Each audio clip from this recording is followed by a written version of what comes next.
تعال اقول لك انت هتتصرف ازاي في الموقف ده. الدراسه خلاص بدات وانت رايح البنك تطلع كارت تدفع بيه مصاريف الجامعه اللي انت اساسا ما بتروحهاش، ولقيت ان قدامك في الانتظار 10 دقائق. تعال بقى اقول لك على اللي انت هتعمله.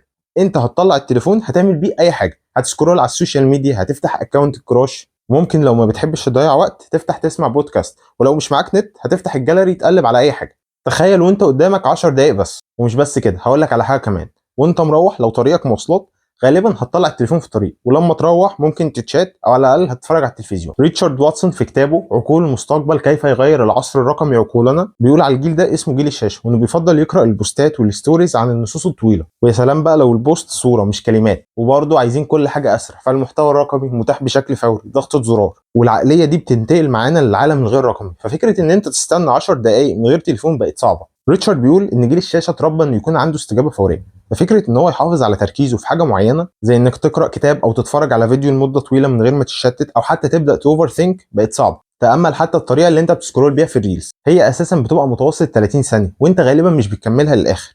ناهيك عن فيديو ربع ساعه او حتى فيديو زي اللي بتتفرج عليه ده. سيب المسج اللي جاي لك ما تردش، كمل الفيديو وهقول لك ليه. وظهر مصطلح المايكرو بوردم او الملل متناهي الصغر، وبقى فيه ادمان اكتر للشاشه وتركيز اقل وميل اكتر اننا نعمل اكتر من حاجه في نفس الوقت، اللي ريتشارد سماها فوضى المهام المتعدده. انك ممكن تكون بتذاكر، تسكرول على الفيسبوك او بتتشات وانت بتتفرج على التلفزيون. بس السؤال هنا، هل في حاجه فعلا بتخش دماغك؟ في شويه ناس اتجمعوا في جامعه كاليفورنيا وطلعوا دراسه ان المالتي تاسكينج ليه تاثير سلبي على التعلم، وان التعلم بيكون اقل مرونه، وانت مش بتعرف تسترجع المعلومات دي بسهوله، وكل المشتتات دي حواليك وتركيزك بيبقى اقل، عشان كده انت مش بتتعلم بشكل كفايه، عكس من لو كنت ركزت في حاجه واحده اللي هي دلوقتي المذاكره. ريتشارد بيقول ان العلماء اكتشفوا ان التنقل بشكل مستمر من حاجه لحاجه بيدمر خلايا المخ اللي ليها علاقه بالذاكره والتعلم. وبيقول ان احنا ممكن نتعامل مع حاجتين في نفس الوقت، بس غالبا مش هنفتكر اللي احنا عملناه او عملناه ازاي.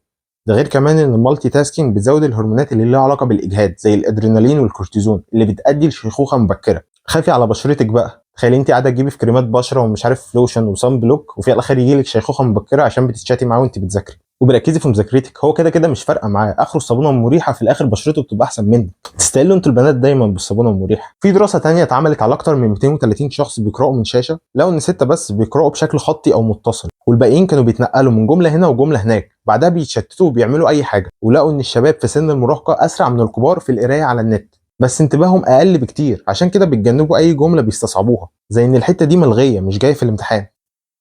مش جاي.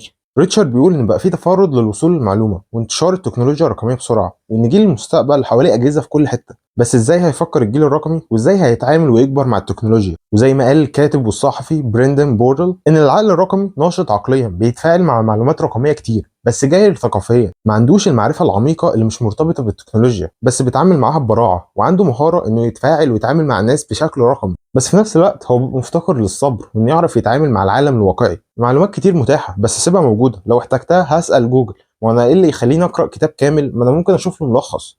ايوه زي ده. والله الكتب كده كده موجوده، بس ايه اللي هيحصل للمجتمع لو فضلت الكتابه الصامته اللي على الورق تحت تهديد الكتابه اللي شكلها حلو زي البوستس اللي على الفيسبوك والانستجرام؟ ايه اللي هيحصل للثقافه بتاعتنا لما تبقى الريلز اهم من الكلمه المكتوبه؟ ريتشارد بيقول ممكن تكون الاجابه هو مجتمع ما بعد التعلم، ان ممكن الناس كلها تقدر تقرا بس معظمهم ما بيعملش كده، وان الكتب ممكن تبقى مجرد حاجه شكلها حلو ممكن نحطها كديكور، وتبقى معلوماتنا سطحيه بنستمد مصادرها من الريلز، وبحيث تكون الكميه اهم من الجوده. شوف مثلا كام كورس انت عامله سيف، بس كام واحد بدات فيه فعلا. يفضل لنا سؤال هنا، نعمل ايه؟ ازاي نحمي دماغنا من اثار التكنولوجيا دي؟ ريتشارد بيقول لنا اول حاجه انك تلاقي مكان ووقت تفصل فيهم، تفكر او تعمل انشطه مختلفه بعيده عن التكنولوجيا، تقرا كتاب، تلعب رياضه، او الصدمه بقى الدش الساقع. اكسر الروتين، استكشف مواضيع جديده، اتعامل مع ناس اكتر، خلي عندك فضول فكري وده هيربي عندك تفكير ابداعي. خلي معاك نوتة لتسجيل افكار، ما تعتمدش على عقلك الباطن ان انت تفتكر الافكار الكويسه، اكتبها اي فكره تيجي في بالك وخلي النوتة دي معاك على طول، ومع الوقت الافكار ديت قيمتها هتزيد. تالت حاجة، خليك صبور، الناس بتستسلم بسرعة، ممكن نفكر في حاجة بس بنوقف لما نلاقيها صعبة أو مربكة، والملل أحيانا بيكون مفيد. آخر حاجة إنك تحتضن الفشل، عشان في طريقنا بننسى إن الفشل عنصر أساسي في النجاح. في الوقت اللي معظم الناس بتتجنب فيه الفشل لازم نبصله على إنه فرصة جديدة نتعلم منها، وإن النجاح مش دايما بيجي من أول مرة. ألبرتو أليسي بيقول صفحة 197: أي شيء شديد الجدية غالبا بيقع في نطاق المستحيل، لكن يجب أن تبحر قريبا من الحافة بقدر ما تستطيع، لأنه فقط من خلال الفشل ستعرف أين الحافة. وما تنساش تدعس لايك. ده ألبرتو اللي بيقول؟ لا ده أنا. وده كان بريف في رغيف لكتاب عقول المستقبل، كيف يغير العصر الرقمي عقولنا. بس انه الفيديو ما خلصش، محدش يشيل حاجه. لو مهتم تعرف ترشيحات كتب اكتر وايه الكتب اللي بنحضر لها بريف من قبل ما تنزل، اعمل فولو لبريف في رغيف على الانستجرام، هتلاقي اللينك في الكومنتس. اشوفكم على خير.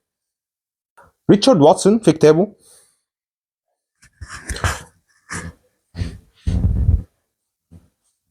وفين الكتاب؟